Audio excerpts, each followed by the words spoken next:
here today. Einat, will you come up?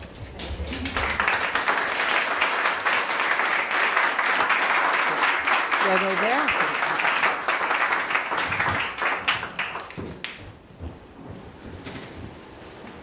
Thank you. So Casey, just to be sure, I'm speaking and then we're sitting. Join you up there. Okay. Thank you. Thank you so much, really. It's a true honor. And it's a real pleasure to be among people who get it. I read your statement. I have to say, at one moment, I almost teared up.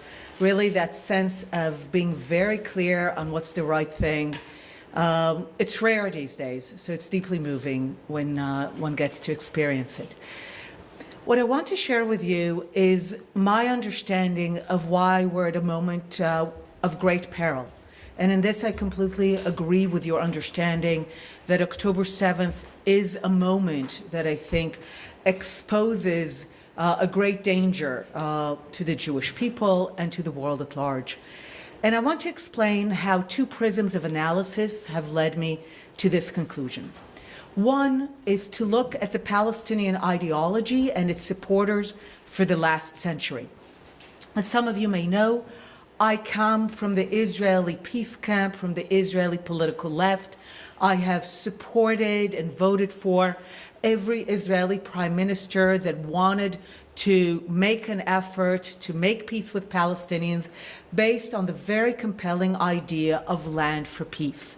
I believed in the hypothesis that had a lot to recommend it, that the only thing standing between us and peace is Israel getting out of the West Bank and Gaza, having a Palestinian state, and that the day that will happen is a day we have peace. And like many Israelis, I watched the complete collapse of this hypothesis. You know, sometimes people tell me, oh, you've moved from the left to the right, or you've changed your opinions. And I tell them, look, it's not that I liked blue and now I like red. It's not an opinion, it's empirical. We had a hypothesis. It had a lot to recommend it. The hypothesis was that the Palestinians were a people seeking an independent state in the West Bank and Gaza. The day they have that is the day we have peace. And the hypothesis was tested. That thing seems to be just completely erased. The fact that we had successive prime ministers elected on that platform, Barak, even more than Rabin, Olmert, who have actually proposed a Palestinian state, no settlements, no occupation, capital in East Jerusalem, including holy sites, only to see Arafat and Abu Mazen walk away to no dissenting voices among their people. I was already working with Shimon Peres when Ariel Sharon, together in government, they carried out the disengagement from Gaza, really to the last square inch, and the hypothesis was tested. People like to completely erase it now, and it failed spectacularly. So as I was witnessing that and living through that, I began to ask myself, what is the alternative hypothesis? What is standing between us and peace? What do the Palestinians want? And during that time, I meet Palestinians, I do the research that becomes the book, The War of Return, and I realized, to the credit of Palestinians, they always told us what they wanted. We just didn't listen, or when we listened, it sounded so preposterous. We didn't take it as a serious position. But they told us, from the river to the sea, right? Palestine will be free. Of what exactly?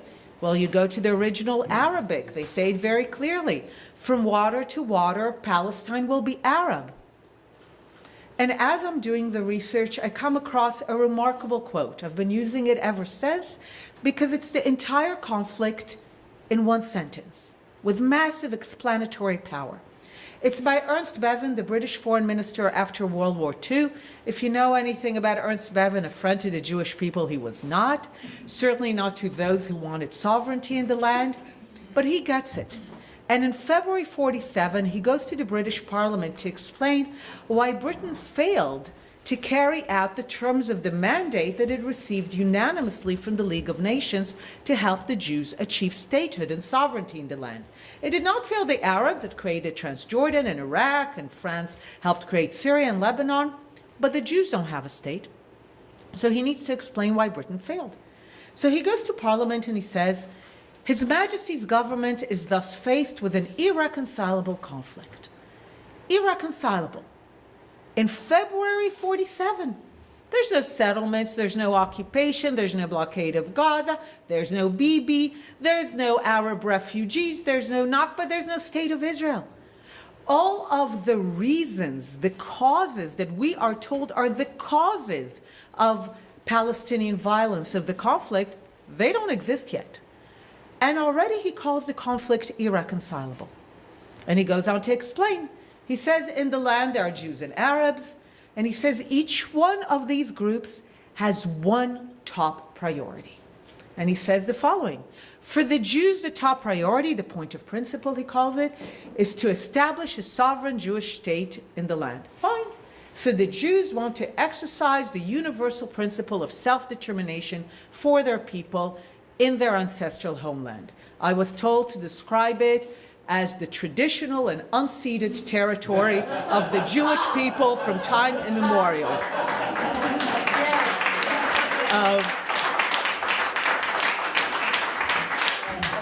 See, I put it to use immediately. Thank you. So that's what the Jews want. And he goes on to say, and for the Arabs, and those are the Arabs that will one day be known as Palestinians, he says, for the Arabs, the top priority is to resist to the last the establishment of Jewish sovereignty in any part of the land. He's not saying the Jews want a state, the Arabs want a state, we'd love the UN to help us divide it equitably. He's saying as a matter of top priority, the Jews want a state and the Arabs want the Jews not to have a state. By definition, irreconcilable. And this has only ever been the conflict since. It has explained the behavior of the sides ever since. The Jews always agree to any solution, going back to the original two-state solution that creates Transjordan. The Jews agree to any compromise, any solution, two states, as long as one of the two states is the sovereign state of the Jewish people. And the Arabs always reject every two-state solution if one of the two is the sovereign state of the Jewish people, because that's what they're opposed to. And that's the ideology that I've come to call Palestinianism, the complete and total rejection of Jewish sovereignty in any part of the land. And the reason that I think we're in a particular moment of peril is that if you look at the last century and who were the supporters of Palestinianism, you will note that they were every anti-Semitic and anti-Zionist power in history. And it's not a coincidence, because Palestinianism is the ideology of rejection of Jewish sovereignty. Abba Eban called it policide. So it always had the supporters of anti-Semites and anti-Zionists, right? The Nazis in the 30s and 40s, people, it's a little inconvenient today, so people like to pretend that the Mufti and Hitler just had lunch once. But it was a full collaboration. And after the Nazis are defeated, the Pan-Arabists really turned Palestinianism and anti-Zionism into their secular ideology. And when they're defeated, the Soviet Union really takes Palestinianism global, introducing it to international bodies, the UN. And ultimately, after a brief lull of the end of history, Iran emerges as the main sponsor of Palestinianism. And the good news in all of this, as I can say with a fairly high level of confidence, is that the Ayatollah regime will find itself defeated and in the same dustbin of history as its predecessor supporters of Palestinianism, the Nazis, the Pan-Arabists, and the Soviets. And it's not a coincidence, because Palestinianism is the mask for anti-Zionism, which is the mask for anti-Semitism. So societies that are marked by an obsession with Jews are always failed societies, and it never ends well. So I'm pretty confident that the Ayatollah regime will go the same path. But the reason I feel we're at a great moment of peril is that on the way to the dustbin of history, those regimes, the Nazis, the Pan-Arabists, and the Soviets, caused tremendous damage to the Jewish people and to the world at large. And the question is, where are we at this moment? Is much of the damage already done? Are we at the beginning, in the middle? And the other prism that leads me to believe that we're in a great moment of peril is the rising respectability of anti-Zionism, especially in the West, making it to the halls of parliament, academia, journalism, international organizations. And I have followed it for years. And the rise of anti-Zionism to respectability has been conducted through an ingenious strategy that I've come to call the placard strategy, because you see it in anti-Israel demonstrations on the placards. I saw one yesterday outside my hotel. And the placards go like this. They say Israel, Zionism, sometimes they just draw a Star of David, and then an equation sign. And the placard strategy has been so successful that everyone knows what's on the other side of this equation sign. Israel, Zionism, Star of David equals imperialism, colonialism, racism, apartheid, terrorism, then it escalates, Nazism, genocide. And the thing about the placard strategy is that those words are chosen not because they have any connection with reality, but because they are all synonyms for evil.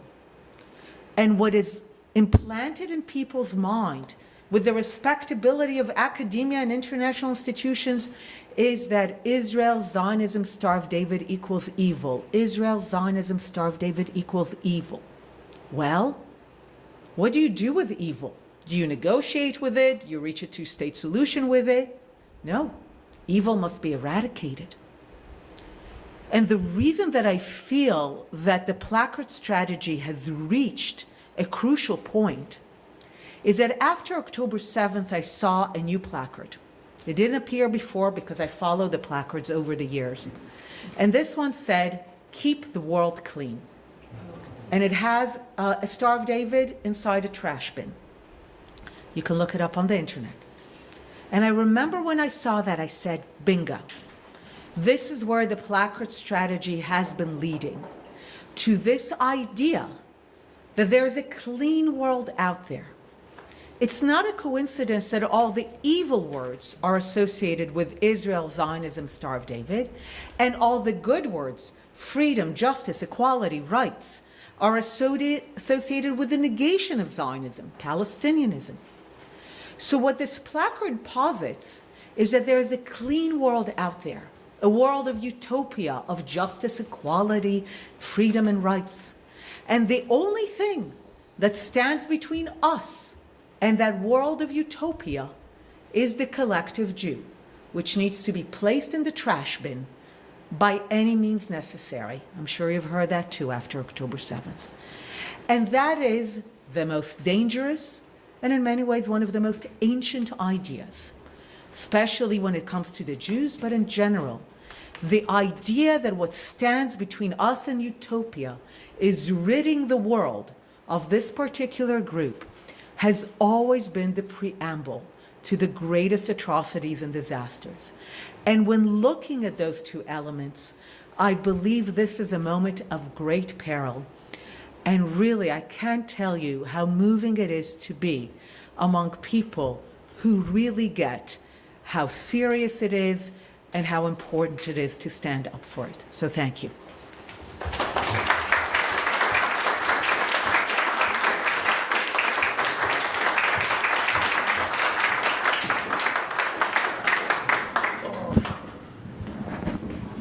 Hopefully I'm mic'd up here. I think people can probably hear me anyway. Einat, thank you so much for that and for being here today. I want to just jump right in and sort of build on much of what you've just talked about. In less than 2 weeks, as you know full well, is going to be 1 year since October 7th, which is hard to believe, really. You've talked about this sort of transformation of yours, this political awakening, however you want to sort of frame it. Realizing that this sort of land for peace formula maybe wasn't going to be as successful as people once thought. And you've talked about the Second Intifada as being, the poorly named Second Intifada as being a sort of, maybe a turning point for you in that realization. When it comes to October 7th, were there new things that you realized from this attack, or was this just another chapter of sort of what you already knew in terms of this process, this journey of yours? So obviously I was shocked, first of all, by our failure to prevent it, by the scale of it. But in terms of the fact that this is what they were doing, this is what they were planning, that I wasn't shocked, in the sense that I'm on record now, and my co-writer, Adi Schwartz of The War of Return, we're on record now with essays, with lectures for years now, going to European capitals. I was in Ottawa as well during the years, saying, look, the ideology of the people of Gaza, and Palestinians in general, is from the river to the sea. It's their ideology. We might like it, we might not like it. We can't pretend that it's not. As you know, in the book, I invented a word called West-plaining. It is when Western journalists and diplomats explain away what Palestinians have just inconveniently said. Because to the credit of Palestinians, as I said, on this issue, they don't lie. So I would be in all these capitals that are funding Palestinianism through UNRWA mostly, and I would tell them, look, this is their ideology. So you are guaranteed that every dollar that you give them will go to weaponizing Gaza in order to liberate, from their perspective, Palestine from the river to the sea. I told them they're not interested in turning Gaza into the Dubai of the Levant. And people often, you know, there's one post I wrote a few months ago was about this one idea that I find meets a complete block. And the post was called Palestinians Are Adults. And this is the one idea that I find like I can't get through. This notion that there's some charity basket case, always incapable, always need help. Now, I always said it's not true, but certainly after October 7th, can we agree that October 7th required years of massive investment of infrastructure, weaponizing the entire landscape of Gaza? It required strategy, economic and financial planning, a vision, a very perverse vision, but a vision. These are not some incapable people. Can we be done with the poor Palestinians, the charity basket case? They are a perfectly capable people with terrible priorities. So they have prioritized first trying to prevent and then to undo the existence of a Jewish state over doing anything that is productive. So I would say, look, every dollar that you, Canada, every European country gives, or America, to the Palestinians is guaranteed to be used to weaponize Gaza for the purpose of liberating Palestine. And so if you want to make sure that your money is well spent, first make sure that this is not their ideology, and only then give them the money. But no, there's like, no, we're just going to give the money. And the other thing also, that when The War of Return was translated into English, at first we just had a translation. But then we realized that the Hebrew book and the English book have to be different. For example, the chapter on 1948 in the Hebrew book is very laconic. We go through the stages of the war, why refugees were created, and those stages, very laconic. But we realized that writing for an English-speaking audience, I don't think I'm caricaturing it too much, that by now we have a lot of people who think that the war of Israel's independence looked like this. There was the peaceful land of Palestine filled with peace-loving peasants minding their own business.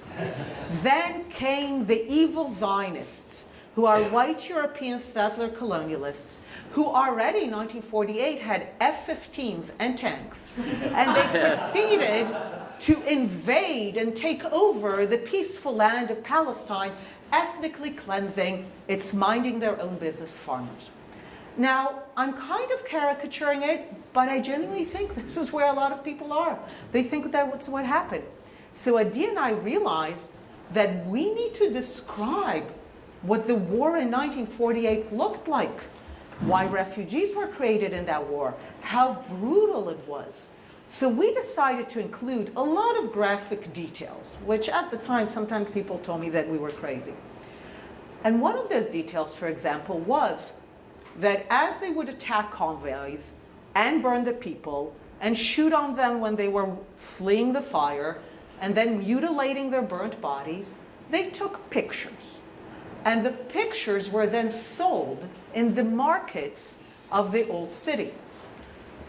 And we included that detail because it really gave, but then after October 7th, what we realized is the GoPro cameras were merely an updated technology, but the same drive, it's the same one. Right, building on what you're saying right here, I mean, I want to ask you another question. A few months ago, you said something that really stuck with me. You said, and too much of what you've just said, Hamas represents the deepest Palestinian ethos. What it means to be a Palestinian is first and foremost to believe that anywhere between the river and the sea, there should not be a Jewish state. That is the deepest marker of the Palestinian identity. And I think for many in the room, certainly for me over the years, the way that you're able to explain these things, it's very clear. And I think that's one of the things that people appreciate about you most, is how clear you can explain some of these issues which are otherwise described as complicated. Why is it then, in your view, that this is something that most people seem unwilling to accept? So unwilling is a good word here. One of the biggest west-plaining moments after October 7th is that Hamas doesn't represent the Palestinians.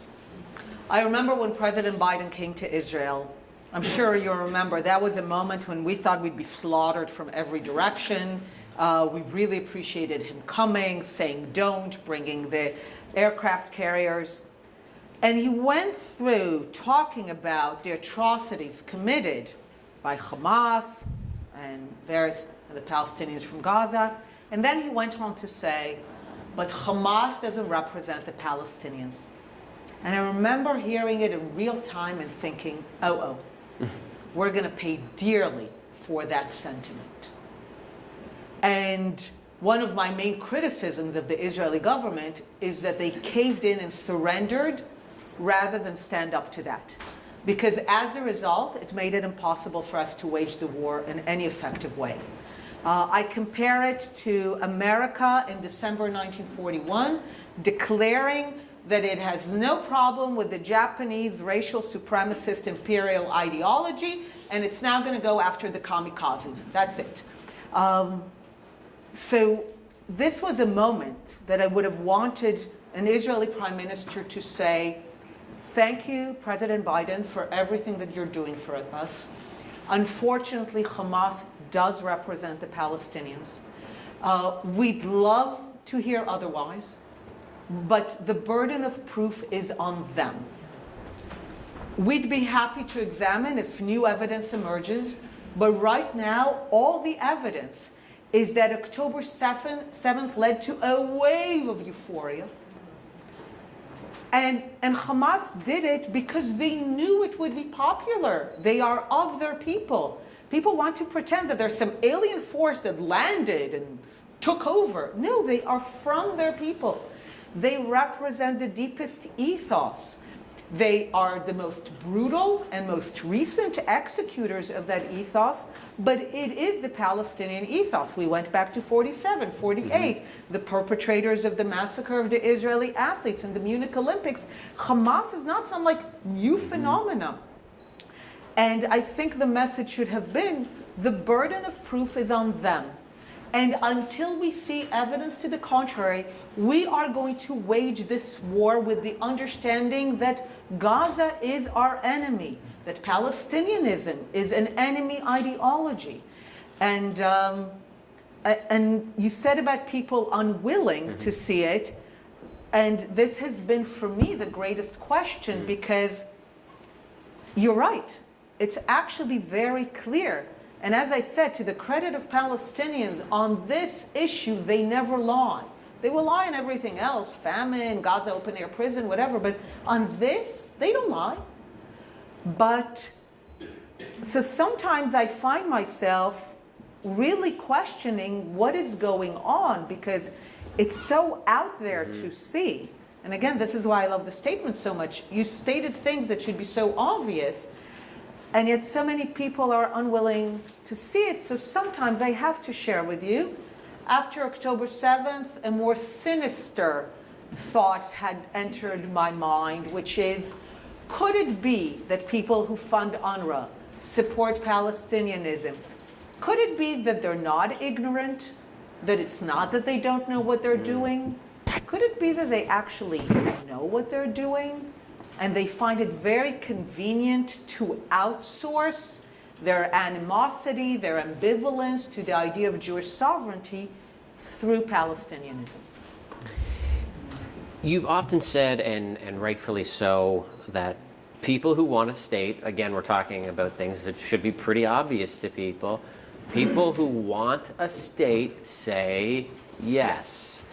And in fact, you've talked about this remarkable moment in history when the Zionist leadership of the day said yes to an offer which was not that great of an offer, and yet they still said yes.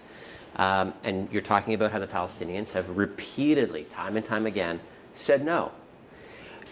Do you think that October 7th has maybe in some way changed their willingness to say yes, or has it solidified the beliefs that cause them to continually say no?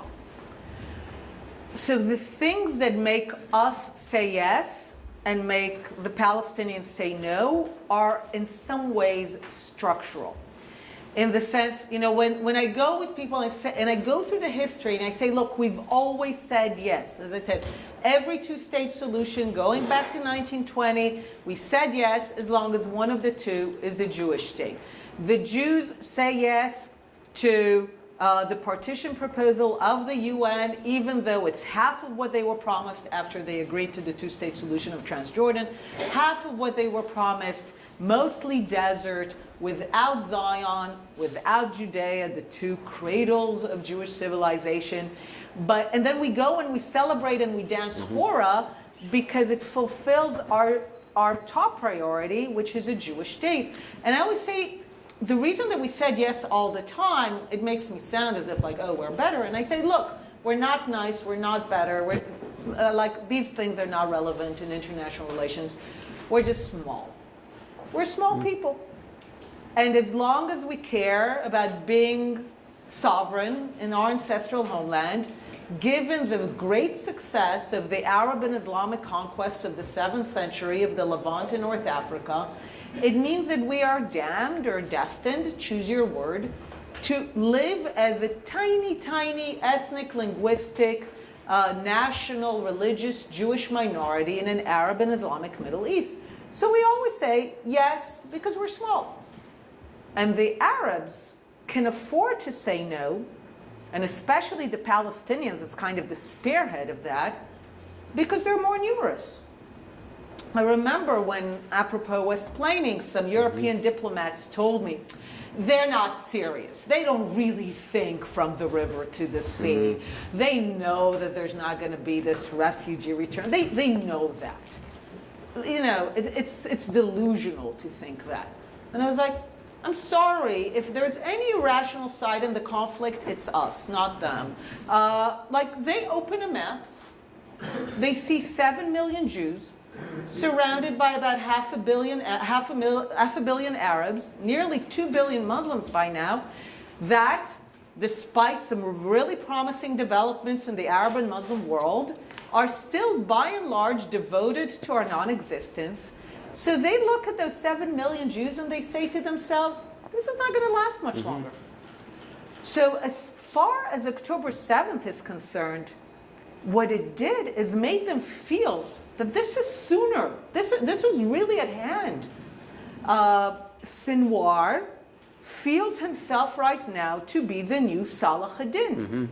He is the new hero of the Muslim world who has began the counting back to the end of the Jewish sovereignty, the foreign implant in this land. Right? In the Arab and Islamic telling of Israel, we are the second Crusader state.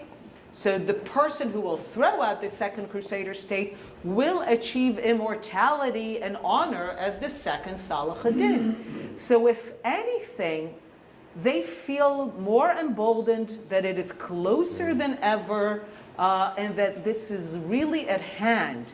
And the reason that you saw this explosion in the streets is not because of what Israel's doing. It's because people saw the possibility of the realization of the vision of no Israel. Well, I mean, you've almost started answering my next question about this explosion in the streets. In 12 days, we're going to see something here in Ottawa and in Toronto and Montreal and in New York and Washington, D.C. and elsewhere.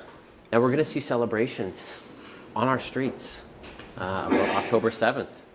And I think it's fair to say that for many of us, myself included, we're very anxious about October 7th and profoundly, deeply hurt by what we've seen these last 11, 12 months and what we're going to continue to see. In fact, I almost just want to get October 7th, I just want to get to the 8th.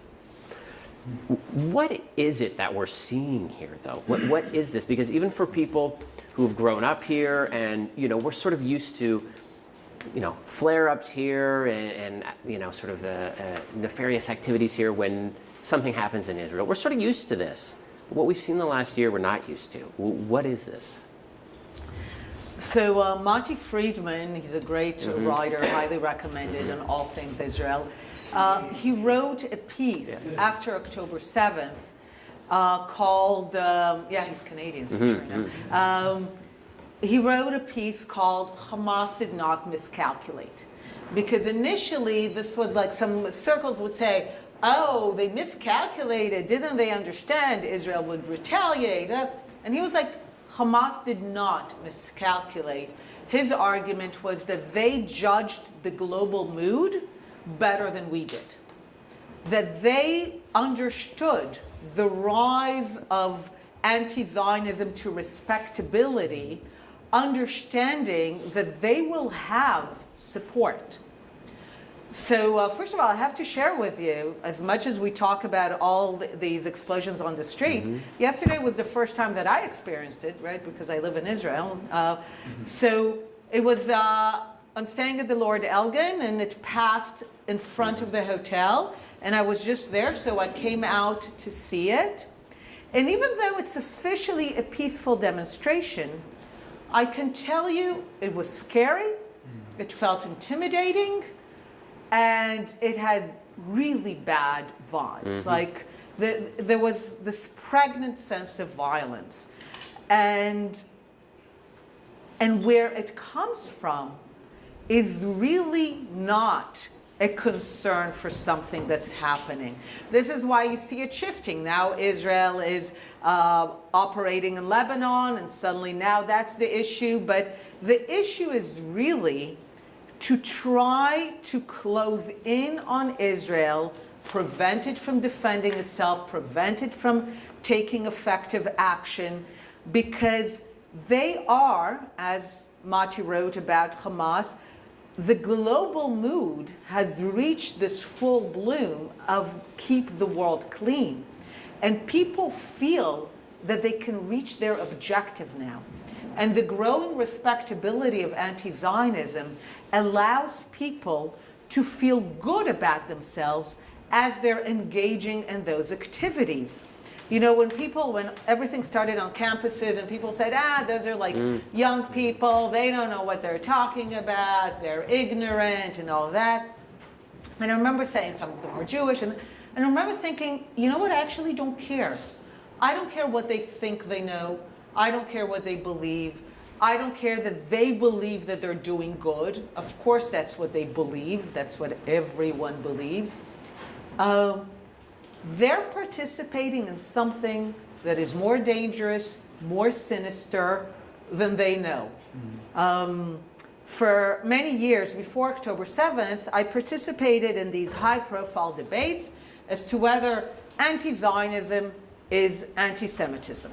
And I lost them all because they would always parade out, you know, the token Jew who's like, there would be the Satmar Jew, the JVP Jew, and they'd be like, no, it has nothing to do with Jews, just against Zionism. And one such debate left me really rattled, because when it was announced that we lost the vote, the crowd erupted in such joy that it had this kind of pre-pogrom Eve energy. And I came back from this debate, and this is long before October 7th, and I said, but just a moment, this is not some theoretical debate. Oh, Beethoven is the better composer than Mozart. Well debated, thank you very much. I realized that this is an urgent practical matter. And I decided to research what happens to Jews, actual real-life Jews, when anti-Zionism rises to become the ideology of a country, a society, a political party. And here the historical record has no exceptions. Wherever anti-Zionism rises to be the dominant ideology, even as they always claim that they have nothing against Jews, they love Jews, it's only against Zionists. That's what the Arab world did, as it was ethnically cleansing its Jews in the name of Zionism. That's what the Soviet Union did, Venezuela, Poland in '68. The record is without exceptions. Societies that turn anti-Zionist always turn hostile to Jewish life, and if this is not fought and stood against, ultimately no Jews are left. That's always the arc. So this is where we're at now. This is something that is real, that is of danger, as you said, to this society. And in many ways, we are at this moment where it will all depend on the response of the plurality of Canadians, Americans, French, and British, the four societies where most Jews live outside of Israel. We're fighting our own battles. But here, too, ultimately, Jews are small people. We can't do it on our own. And the Jews also suffer from a timing problem. That means that by the time the world wakes up to the dangers, we often have already suffered the brunt of the damage. So the question is, how soon will a plurality of Canadians wake up and say, not in Canada, not here.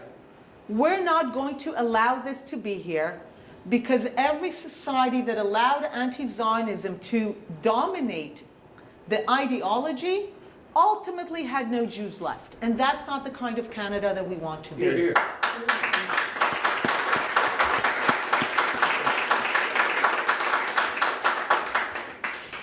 A couple more questions before we open it up for some Q&A. At MLI and even outside of MLI, people seem to want outputs, they want deliverables, they want action items that can actually affect change and bring about some change. And Brian and I and others at MLI are routinely hearing people say, what's happened to this country? We need to turn the clock back. We want the old Canada back. We want what was to return. And so as an Israeli, as a Jew, as someone looking at America, at Canada, other nations throughout Europe, what can we do, in your view, to not just combat anti-Semitism, but to really deliver things that push back against the madness that we're seeing on our streets? Your declaration is an excellent, that's actually what you call it, an excellent true north, an excellent North Star, to basically say, we want peace, but peace can only happen. Sometimes I call it a vision of peace based on Arab Zionism. Essentially, We want peace that is based on ultimately an Arab and Muslim understanding that the Jewish people have a history in this land. They're not some foreign white European settler colonialists that are merely synonyms for foreign. So let's eject them. They belong. There's nothing in the Arab and Muslim identity that needs to be anti-Zionist. You can actually have an Arab and Muslim identity that recognizes the Abrahamic tradition, that supports it, that embraces a sovereign Jewish state in the region as belonging there, as a source of pride, rather than now it's posited as a source of shame. And then once you set that as the true north, I think a lot of policies fall into place. It means that as much as possible, you try to defund anything that goes against that. That's why I try to highlight the dangers of UNRWA as a funnel of Western money and legitimacy to the continued Palestinianism. And in terms of positively supporting people, sometimes I was just asked right now, so who? You know, not Hamas, the Palestinian Authority, it's corrupt, so who?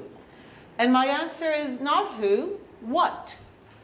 Just say, we are going to support anyone whose vision is to live in peace in a Palestinian state next to a Jewish state.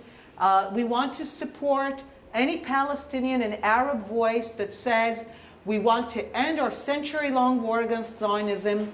We now have a constructive vision of living next to a Jewish state rather than the destructive from the river to the sea one. We understand that we're not refugees, and we possess no such thing as a right of return into the sovereign state of Israel. We are willing to put our money, our support to anyone who says that. Now, I've been doing this for 20 years, and I've been searching for Palestinians who will say that clearly and openly. And because of West-plaining, I don't accept any Westerner who says, I know them. I'm like, no. They need to say that clearly, openly, in their own voice. Over 20 years, I've met 3 such Palestinians. So recently, when I said, look, we need to reverse the equation. For years, the money, the legitimacy, the political support flowed into Palestinianism as the negation of Zionism. So we got what we paid for. UNRWA is literally a case of you get what you pay for. So we got what we paid for. So how about we start paying for something else? We reverse the equation and we pay and we support and we sustain those alternative voices. So someone said in a recent talk, he said, but Einat, you said there's only 3 such people. I said, great, give them the billions. I mean, like, basically, start supporting them. And then you'll have 6, and then you'll have 12, and then it will spread, and then you can ask Arab and Muslim countries that are no longer obsessed with anti-Zionism to help along, and to help Palestinians develop a national identity that is forward-looking and constructive rather than destructive. But I think it needs to be very clear that right now we're going to support the complete reversal of what has been supported, unfortunately, for about a century. A last question for you. Of course, to play on one of your books. For people in here who might not have a great understanding of Zionism still, why should we all be Zionists? So recently I thought of it, obviously, like I talk about Zionism and I teach it, and as the political movement of self-determination of the Jewish people and their ancestral homeland. But recently I thought I'm just going to phrase that Zionism is for grown-ups. And the idea being that Zionism, more than just a movement of liberation and self-determination, is really this very grown-up idea that you take charge of your fate. You don't whine about it all day. Whatever damage has been done to you, whatever lousy cards history has dealt you, you actually go forward and build something.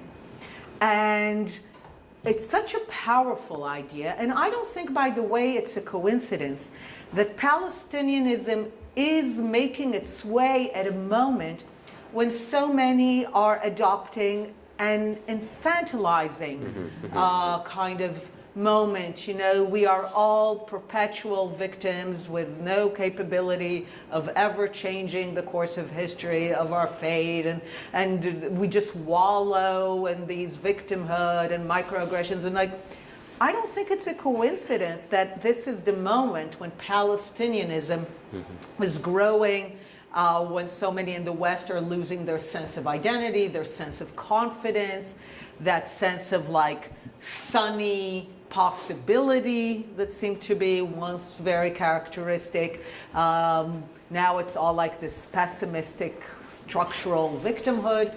And Zionism in many ways stands against that. It's an attitude of, again, it's a grown-up attitude towards life.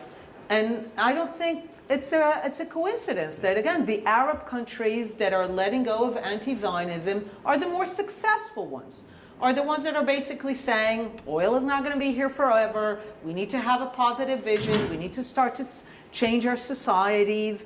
And they're saying, okay, so we don't need this Zionist scapegoat to deflect from our failings because we're no longer failing. So this is my understanding of Zionism, not just as a movement, but as an attitude. And this is why I promote this notion of we should all be Zionists. Yeah. Amazing. Thank you. Let's open it up for some questions here.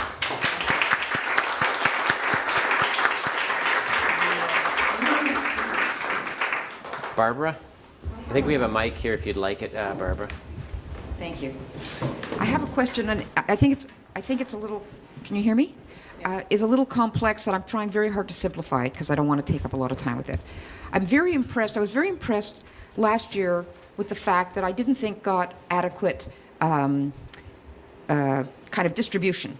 And that was the fact that Israel's Jewish population it crossed the line, and it now exceeds the population of all the rest of the Jews combined in the world. Mm-hmm.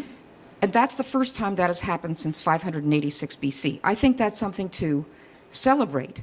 But I also feel that it feels to me like the center of Judaism has so shifted. I mean, Jewish destiny has so shifted to Israel now. And what we're seeing in the West, to me, is so frightening that the indoctrination level of young Jews through social media and what they're studying, we now have half the young Jews in the world, Gen Z, who identify with the Palestinians. Half. That's an unbelievable thing to me. And we have a movement called diasporism that is growing, and that where its ethos is, it is wrong for Jews to have power. Jews were never meant to have power, and it is our destiny to live in exile. I find that, in its own way, as frightening as the mobs outside yelling, at least they're the enemy. What do you say about that, and how can we deal? To me, it's as great a problem for Jews in the West, and is our future going to be with with Arabs in the Middle East more than it's going to be with it goes on to get more complex. I'll leave it at that. So. Okay. So some of the phenomena you described are deep-seated in the Jewish condition, in the sense that precisely because Zionism is about a grown-up attitude, already some of the early debates on Zionism in the 19th century were like, this is not going to happen. The Jews will not be able to go through such a major transformation to becoming a sovereign people, assuming responsibility with everything that comes to that. And there is a real pull, going back to the people in the desert that wanted to go back to Pharaoh, right? So we have a long history of that. It's not new. There is a pull of powerlessness. There's something deeply seductive about powerlessness. Power is exhausting. It's messy. It's morally messy. When you are powerless, you can imagine yourself to be moral. You're not, because you're not facing any moral decisions, but you can imagine that you are enjoying some moral, pristine existence. There is real seduction in that. And I understand the pull of that. And I understand it especially against the background of being constantly hammered with Zionism is evil, evil, evil. I can understand a young person just wanting to like run away from that. Leave me alone. I have nothing to do with that. And it operates in a way that is really very powerful and relentless and insidious. 3 years ago, I taught a course on Zionism and anti-Zionism, which is, by the way, available online if you want. I taught it at Georgetown University. At the end of the course, one of my students went up to me and she said, "This course was more valuable to me than dozens of hours of therapy."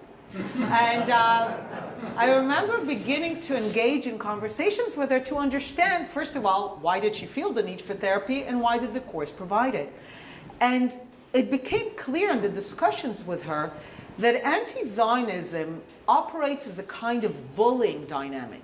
I described it, as you know, as the pound of flesh, where contrary to Shakespeare, it is not the Jews who demand a pound of flesh, but are often demanded to give it. Sometimes physically, but mostly metaphorically, as a form of mutilating their Jewish identity, denying a connection to the land of Israel and all that. So the dynamic of anti-Zionism is a bullying dynamic, which means you hand over a pound of flesh. Let's say you say, "I really hate Bibi. Take this. Am I okay now? Can you allow me to be among you? I gave you this pound of flesh." But the dynamic of bullying is such that it's relentless, right? If you give your bully the lunch money, they don't go away. They come back the next day for more. So anti-Zionism demands more and more. So when you say, "I hate Bibi," and you're thinking that will send the bullies away, no, they come back the next day. And ultimately, you need to participate in exorcism ceremonies that show that you have nothing to do with Zionism and Israel and its evil. And the thing is that it never stops. And because Jews are a minority, a lot of people buckle under the pressure. And there's a lot of rewards. You will be platformed, you'll get a PhD, we'll interview you. The more that you're willing to serve cover to anti-Zionism has nothing against Jews. This is why these Jews are so valuable, especially if they're young. They are the cover. So it's very tempting, even without what I described, the pull of powerlessness as this pristine moral position. So just a lot of people ultimately buckle under the pressure and give in. And in my work with recovering anti-Zionists, and especially young people, what they all share is it's not that they were convinced.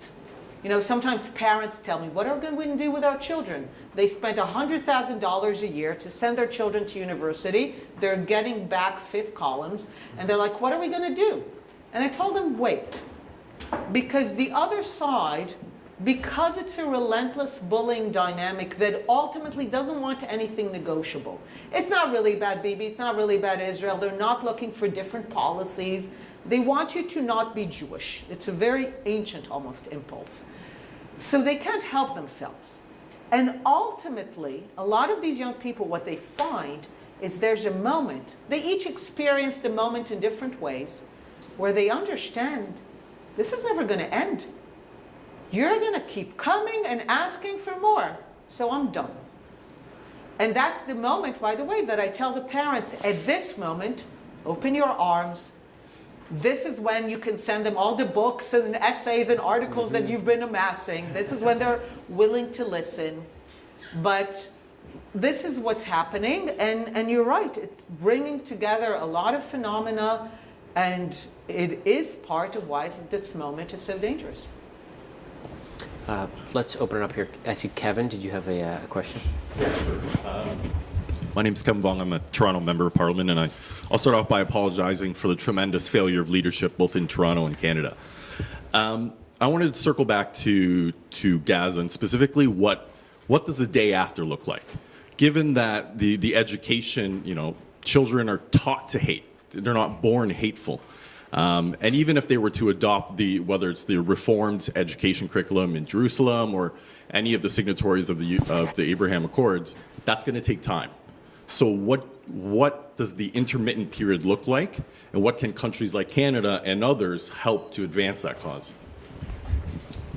So once you posit the true north, once you say, and again, this is what I would have wanted our leadership to do.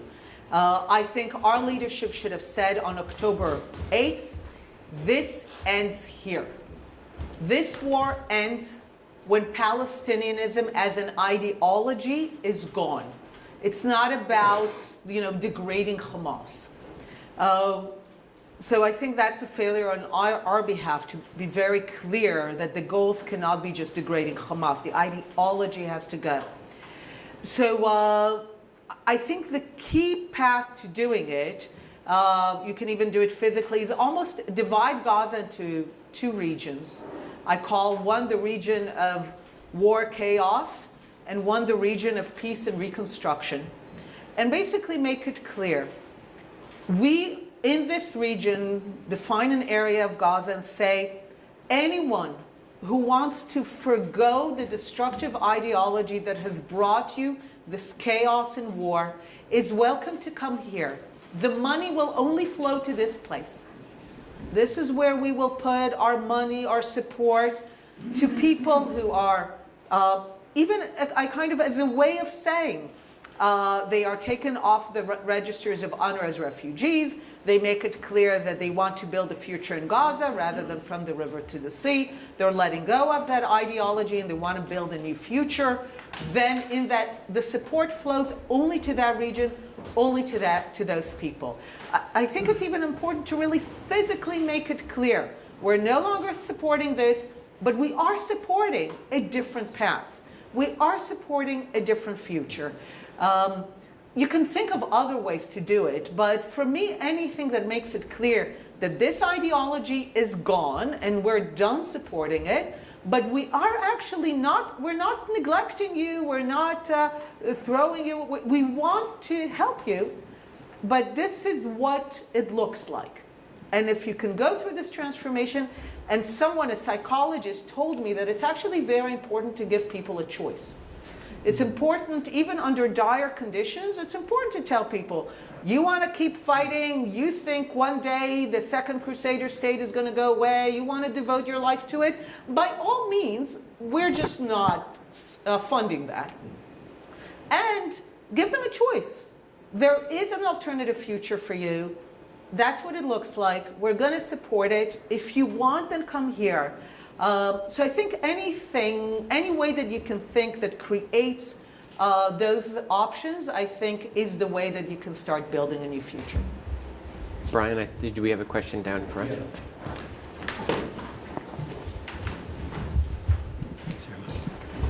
Thanks so much for your talk and your presence here today. As people who work with me at the Institute are tired of hearing me say, if you're in the think tank business, you're in the ideas business, because you think ideas are the most powerful force in the world. And I think everything that you've been talking about is a victory of a set of ideas that result in the actions that because that's why ideas are so powerful. If you put them in people's heads, you change the way they act, right?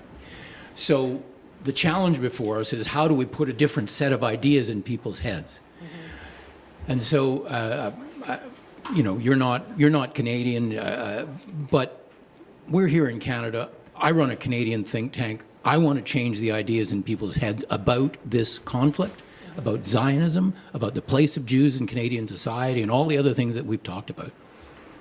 What is your advice?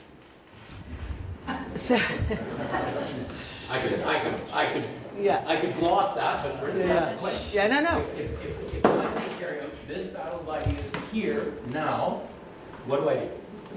So first of all, I agree with you completely that it is a battle of ideas. It is all waged at that level, and once you create certain ideas, people act in a certain way. The ideas are the ones that I said.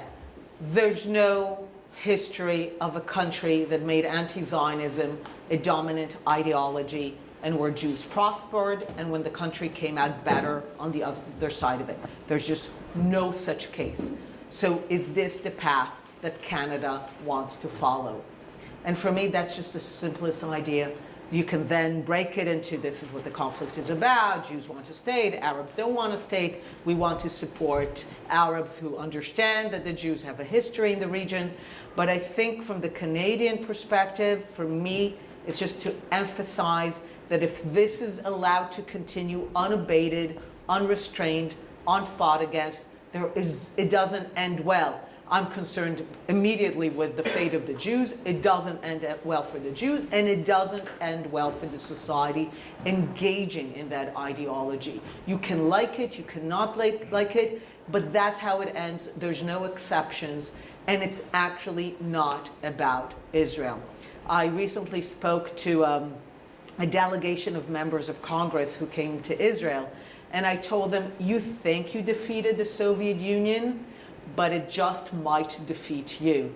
Because, you know, I always joke that Tsarist Russia and the Soviet Union don't get enough credit for their contribution to taking Jew hate global. They literally wrote the book, right, the Protocols of the Elders of Zion, then they replaced it with anti-Zionism as a respected academic discipline. They inserted it into international bodies, and I think this is where it touches on your work here. Ultimately, this is the lasting legacy that wants to bring down what we call the post-war international liberal order. This is why it gets insinuated into the academia. This is why it goes into the international bodies. You corrupt the UN. You corrupt the ICJ. You corrupt the ICC. You essentially corrupt the idea of international law, right? We're now fighting a war where Israel abides, and it does, by all the laws, facing enemies that are subject to no laws. Because they're a non-state actor, they get to basically avoid any culpability, any responsibility. This is all about taking down this order. And and this is where it's heading. And there is no country, no society that ever emerged well from this ideology taking it over. So to people who think that, no, this time it's about the Middle East, or this time it's different, it's not. And it is relentless, and it always leads to the same place. So for me, the message is very simple. There is no way that this ends well for the Jews of Canada, which means it doesn't end well for what Canada wants to be. And that's the beginning and the end of it. Everything else is almost details. We have a question way at the back. I actually don't know how to formulate this question, so I'm just going to say two words, maybe more. United Nation. What is the role of, what is the efficacy of UN? What's their role in this whole process? I wish I could just say useless or worthless. That would have been great. That would have been good enough. The UN, sometimes, again, I wryly joke that in the UN, the nations are only united when it comes to Israel. I'm sure you know, again, the legendary Abba Eban, as the UN began to be taken over by the Soviets and the automatic majority in the General Assembly, he said that if Algeria, it's always Algeria, if Algeria were to bring forth a resolution that the earth is flat and that Israel flattened it, it would pass with a majority of 120 yeas, 20 nays, and 40 abstentions. These proportions have pretty much remained to the present day. So where the UN matters, and matters greatly, is that it still carries the halo of its founding. The United Nations, the place where, people sit and there will be no more. We will resolve conflicts through discourse. When people hear of the even more corrupted body, the UN Human Rights Council, they imagine old men with long beards who are sitting there and promoting, the best of humanity. They don't understand that it is Iran and Libya sitting at the chair of the women's rights organ. So the organization has been so thoroughly corrupted and yet remained with the halo of its founding that it makes it really dangerous, because I said respectability is always key to allowing anti-Semitism and anti-Zionism to spread. One of the problems I've had over the years in discussing the history of anti-Semitism is people are very smug. They're like, we would have known, right? We would have not fallen for it had we lived in the 19th and early 20th century. And I always struggle against this smugness, because I have to explain to people that when anti-Semitism emerged as the respectable replacement for the church ideology, it was respectable among the elites. Theodor Herzl encounters it among his colleagues in the University of Vienna studying law. A lot of it started in the German universities, right? When everything erupted on campuses, people were shocked that it was America's elite institutions. And I was shocked that they were shocked. Because people have created an alternative history where anti-Semitism was always the ideology of fringe elements, to quote Hillary Clinton, the deplorables, right? So educated people are very smug that they're immune to that. But they are only retroactively immune to the old kind of anti-Semitism. And they really don't recognize that they have fallen for its respectable replacement. And one of the reasons that they've fallen for it is precisely the strategy of respectability. You launder the worst ideas through the UN, right? Already in 75, Zionism is racism. Now take the case of the genocide to the ICJ. No one cares what the International Court of Justice rules, as long as you can say, International Court of Justice, Israel genocide. And then people can feel that they're on the right side of history. They're serious.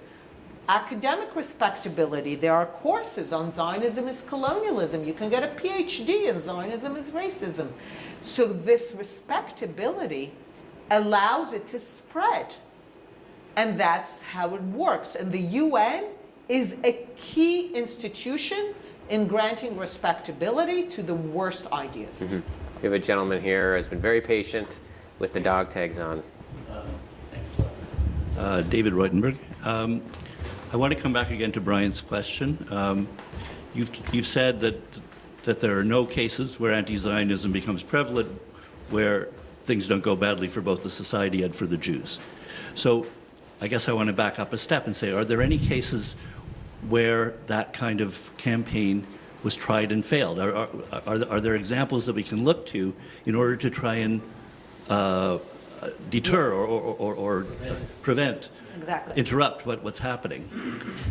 So for years, when I was asked this question, I used the case of Jeremy Corbyn's Labour Party. I was like, this is a great example. Jeremy was on his way to being a Prime Minister of Britain. The Jews of Britain understood that if he's the Prime Minister, they will not be able to remain in Britain, and that there's a real immediate danger to Jewish prosperity and life in Britain. And they did something which felt very not British to them.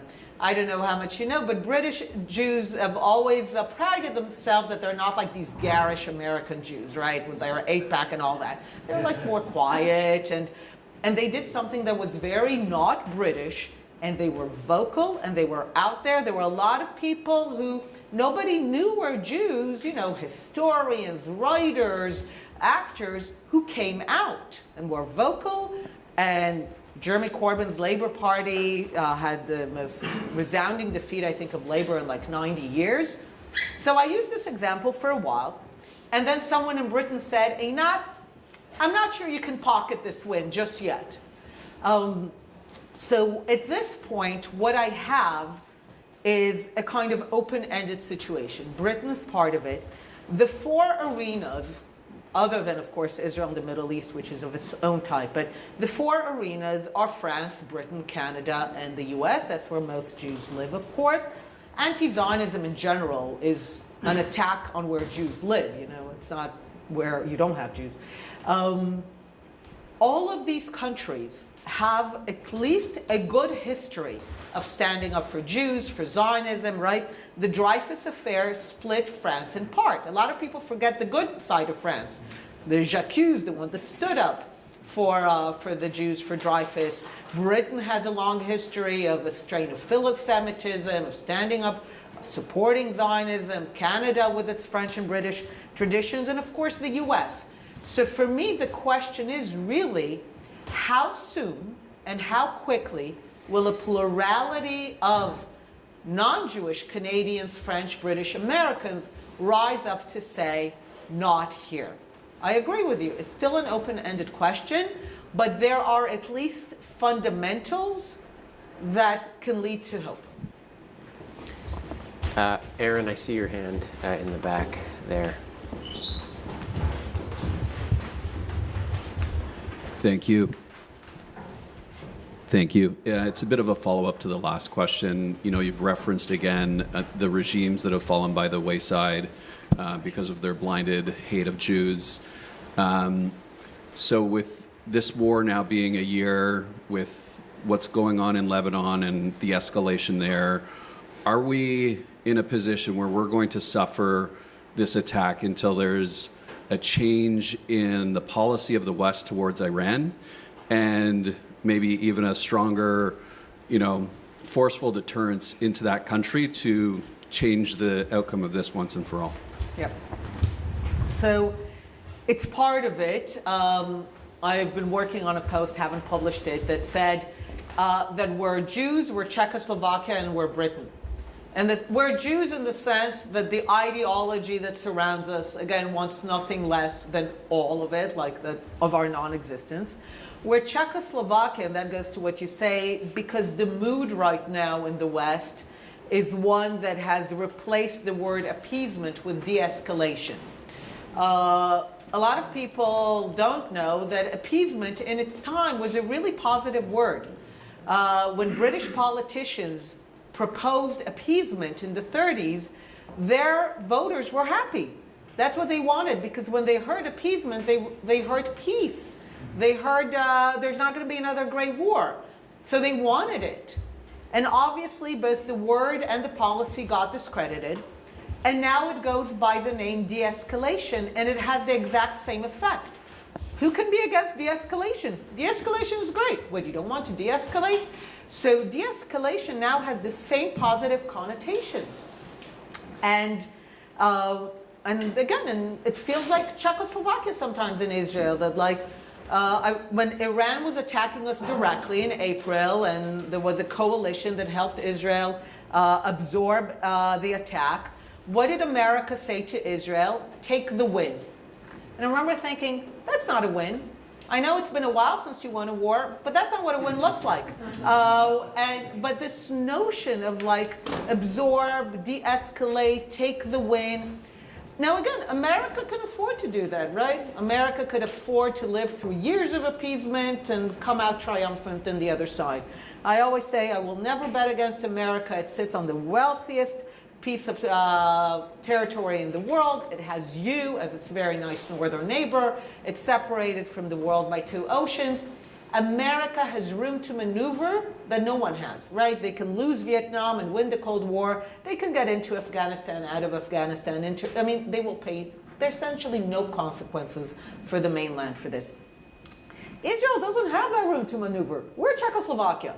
And there is a sense of being kind of pushed to not interfere with the general mood of de-escalation. And the third part is that we're Britain in the sense that we are fighting, but so far alone. Now, and as I said, for me, the question is the timing. How much damage will be absorbed until the world wakes up to the danger? Not just of Iran, of Qatar and spreading its ideology. I still don't understand what's going on, how it gets so much respectability in the US and the West. Troubling. So how much will happen before the world wakes up to that? Will it be a Cold War, a warm war that ultimately defeats it?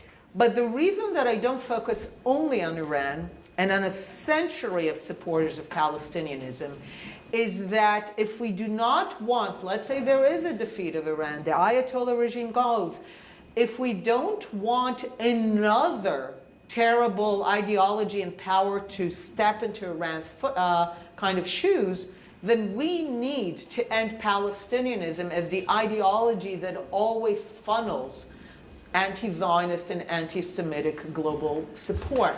So we need to do both. And for now, like Bernard-Henri Lévy is saying in his book, Israel's fighting alone, but it's, I don't know, it's tough. It's tough. And at one point, like I said, more people will have to wake up because this is a really insidious, dangerous ideology. We have one more question here, and sorry, I've been looking this way the whole time. Hi. My name is Brian Berlott. I have a comment and a question. First, a comment.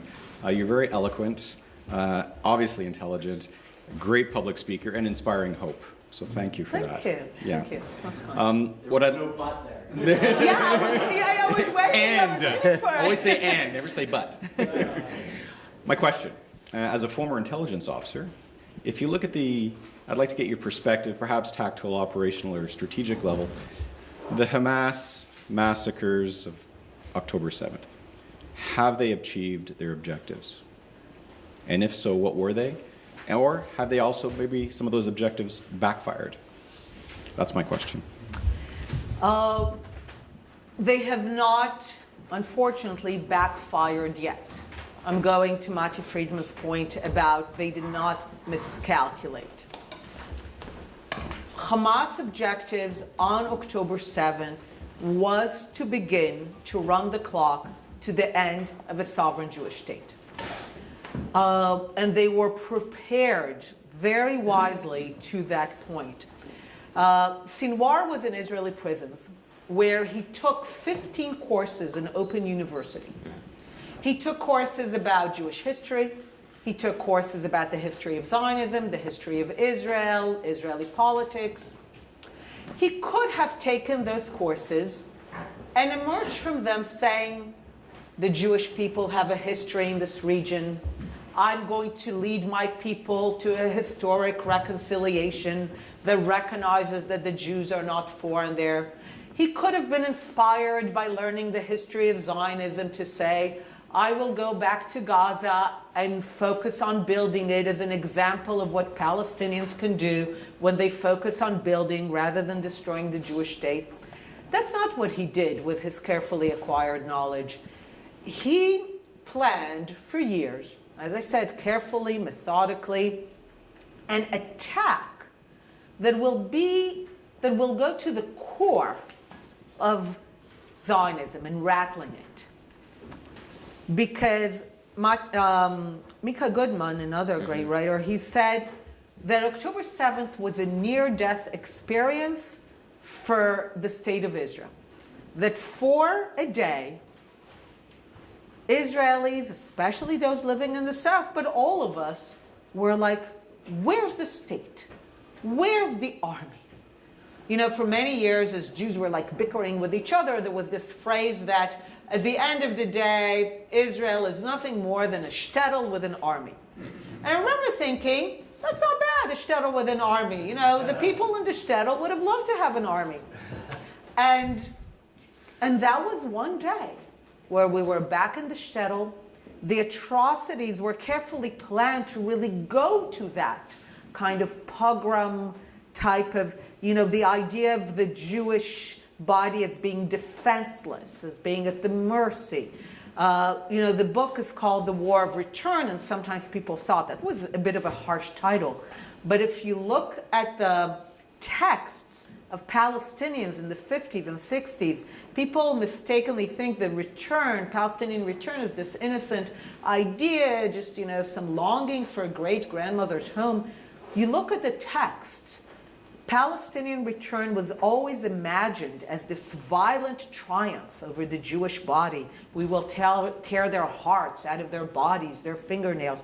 That's what happened on October 7th. It was the minute-by-minute play and realization of the Palestinian vision of return.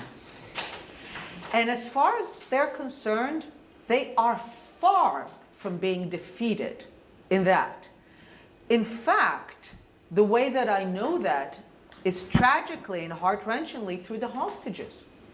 Because why did Hamas kidnap the hostages?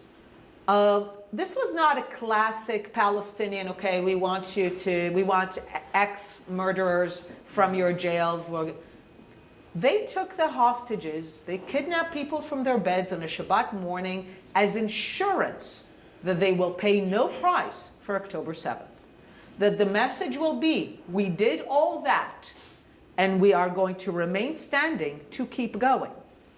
And unfortunately, with all the military successes that Israel had, it failed in the one issue that after nearly a year, Hamas's demands for the release of the hostages are the same that they were on October 8th, which is Israel retreats, Hamas controls Gaza, the money continues to flow, and they control the border with Egypt. That's what they demanded on October 8th. They feel under no pressure to change that demand. And a lot of it has to do with the fact that Israel fought based on a lie that Hamas doesn't represent the Palestinians. We're supplying our enemy in a way that I think is unprecedented and unparalleled. So after nearly a year, they're demanding exactly the same thing. They feel emboldened. They see what's happening on the campuses. They're saying that. They're saying thank you. You know, I'm not inventing it. They're actually filled with gratitude. And again, going back to Marty Friedman, they see the global mood. They see the recognitions of Palestinian statehood with no conditions. No, I mean, I say, sure, Canada, you want to recognize a Palestinian state? Say, we will recognize a Palestinian state the day that the Palestinians finally want a state. That the day that they prioritize having their own state over destroying the Jewish state, you know, we're going to defund UNRWA in order to promote. But that's not what's happening. There's no strings attached recognition, more, you know, ICC, ICJ, genocide. As far as they're concerned, this is going very well. They are yet to really think that the tide has turned. I very sincerely hope it will, but they are not yet at the point where they believe that they've miscalculated. Einat, thank you for coming in. Thank you. Thank you so much.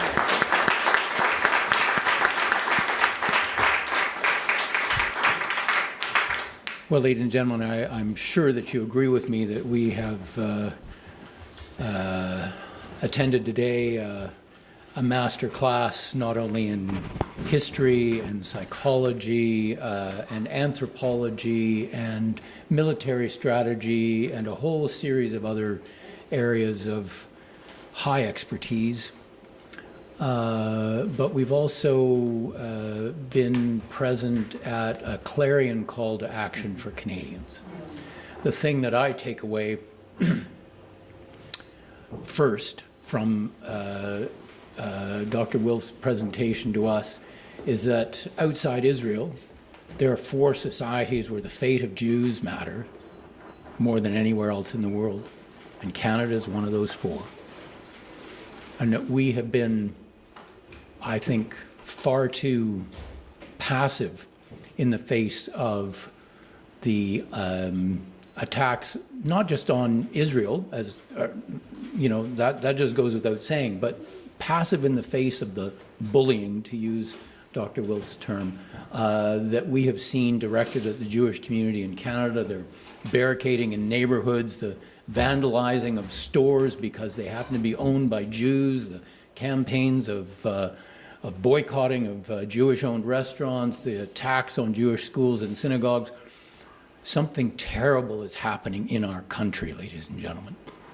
And I hope that you will join me in being inspired by Dr. Wilf's comments in joining us here at the Institute and other organizations that are going to start fighting back against the deterioration of the society of tolerance and order and rule of law and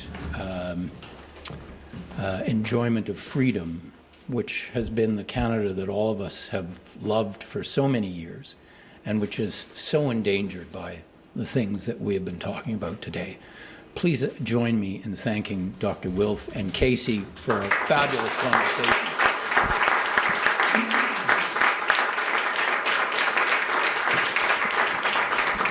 so much.